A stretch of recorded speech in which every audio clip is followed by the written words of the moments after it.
Hello everyone, कैसे हैं आप सब। उम्मीद है आप सब अच्छे होंगे। फ्रेंड्स, आज मैं आपके लिए एक और न्यू जॉब वैकेंसी लेकर आई हूं जो आई है इंडियन ओवरसीज़ बैंक। अप्रेंटिस की जॉब है ये। इंडियन ओवरसीज़ बैंक की तरफ से आई है vacancy. Indian Overseas Bank are leading public sector bank with headquarters in Chennai, having geographical presence all over India and abroad, invites online application from qualified candidates for engagement of apprentice under Apprentice Act 1961 as per apprenticeship policy of our bank। Interested candidate जो भी हैं वो इस form को fill up कर सकते हैं, या तो इस वेबसाइट पर जाकर अप्लाई कर सकते हैं, इस वेबसाइट पर वो अप्लाई कर सकते हैं। Before applying, candidate are advise to read this advertisement carefully. और अप्लाई करने से पहले इस जो एडवर्टाइजमेंट दे रखी है इसको अच्छे से आपको रीड आउट करना है। ओपनिंग कब से हुई है इस फॉर्म को फिलअप करने की? 1 मार्च 2025 से, और लास्ट डेट कब तक रहेगी? 9 मार्च 2025।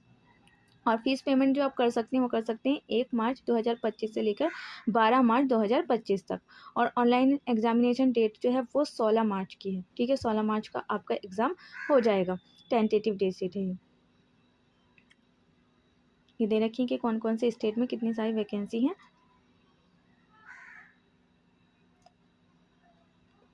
इसके लिए एलिजिबिलिटी क्राइटेरिया क्या है? नेशनली सिटीजनशिप इंडिया की होनी चाहिए। एज एंड एजुकेशन क्वालिफिकेशन, ठीक है, तो इसमें एज कितनी चाहिए? 20 साल मिनिमम, और मैक्सिमम 28 साल चाहिए। और आपने अगर ग्रेजुएशन में ग्रेजुएट हैं, आप ग्रेजुएट हैं किसी भी स्ट्रीम से हैं, तो आप इस फॉर्म को अप्लाई कर सकते हैं। रिलैक्सेशन जो आपको पता ही है, रिलैक्सेशन कितने का?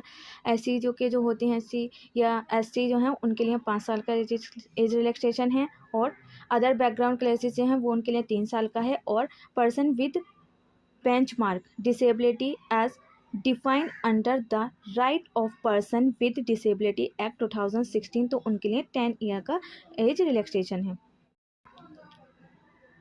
जो औरतें विधवा हैं या जिन्होंने डिवोर्स ले रखा है या लीगली तौर पर वो सेपरेट हो गई लेकिन वो दोबारा मैरिज नहीं करना चाहती, तो उनके लिए 35 ईयर फॉर अ जर्नल, और ईवीएस के लिए 38 ईयर्स, और ओबीसी के लिए 40 ईयर्स, एंड एसटी कैंडिडेट्स के लिए एज रिलैक्सेशन है।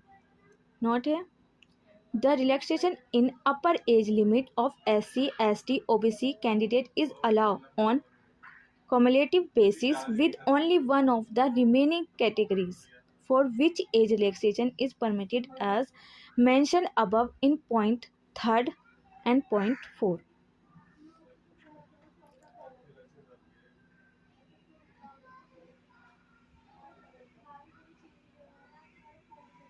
ये सब आपको रीड आउट कर लेना है एक बार।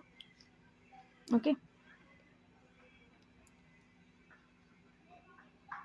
सिलेक्शन प्रोसेस क्या होने वाला है? सिलेक्शन प्रोसेस होगा इसका, selection will be made on the basis of an online examination. Online examination, उसके बेस पे आपका सिलेक्शन होगा। और इसके लिए एक टेस्ट होगा जो कि लोकल लैंग्वेज का होगा, यानी कि आप जिस स्टेट से फॉर्म फिलअप कर रहे हैं उस स्टेट की आपको लोकल लैंग्वेज आनी चाहिए। फॉर एग्जांपल, आप हिंदी दिल्ली से अप्लाई करें तो आपको हिंदी आनी चाहिए, यूपी से करें तो आपको हिंदी लैंग्वेज आनी चाहिए।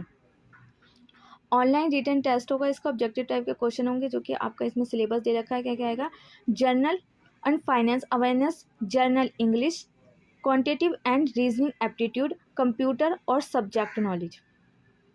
ठीक है, ये 4 आपके सब्जेक्ट होंगे जो कि आने वाले हैं। टोटल 25 मार्क्स के ये क्वेश्चन होंगे इसमें, और इसमें मार्क्स भी कितने मिलेंगे? 25 मार्क्स मिलेंगे हर सब्जेक्ट के हिसाब से। तो टोटल कितने हो जाएगा? 100 मार्क्स का पेपर होगा, और आपको 100 ही क्वेश्चन होंगे इसमें करने के लिए। और टोटल टाइम ड्यूरेशन जो है आपको वो 90 मिनट मिलेंगे। 90 मिनट में आपको ये पूरा पेपर जो है वो कंप्लीट करना होगा।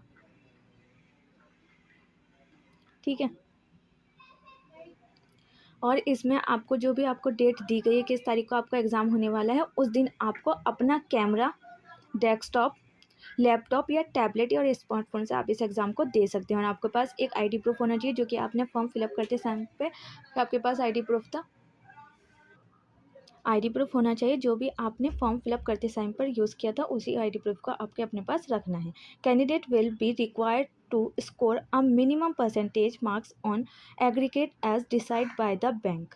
आपको मैक्सिमम परसेंटेज जो है वो लाने होंगे, जो कि बैंक के द्वारा डिसाइड किए गए हैं, उससे अधिक लाने होंगे, ठीक है। और SC ST OBC और PW कैंडिडेट्स के लिए 5% का रिलैक्सेशन होगा available thereon. Candidate will be selected basis on their merit subject, और वो किस बेस पे सिलेक्ट होंगे, उनके जो मेरिट सब्जेक्ट होंगे उनके बेस पे ही वो सिलेक्ट होंगे to reservation roll. In case more than one candidate score same marks, अगर एक से ज़्यादा स्टूडेंट जो है वो सेम मार्क्स कैरी करते हैं तो same marks at cut off point, the candidate who is senior by age will be ranked higher than the merit list. तो उस कैंडिडेट को सिलेक्ट किया जाएगा जो कि सीनियर होगा एज में।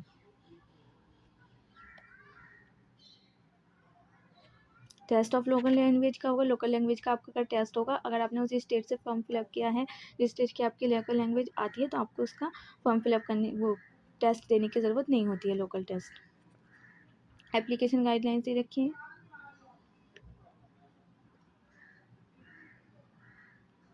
आपका जब सिलेक्शन हो जाएगा तो उसमें जब आपको लेते हैं तो उसके बाद आपका डॉक्यूमेंट वेरिफिकेशन होता है। फ्रेंड्स बस इतना ही था इसमें। आप उम्मीद है आपको वीडियो पसंद आएगी। वीडियो कैसी लगी कमेंट बॉक्स में लिखकर ज़रूर बताना, और नेक्स्ट आपको किस टॉपिक पे वीडियो चाहिए वो भी आप मुझे कमेंट बॉक्स में बता सकते हैं। मिलते हैं नेक्स्ट वीडियो में, जब तक के लिए stay healthy stay safe. Thanks for watching.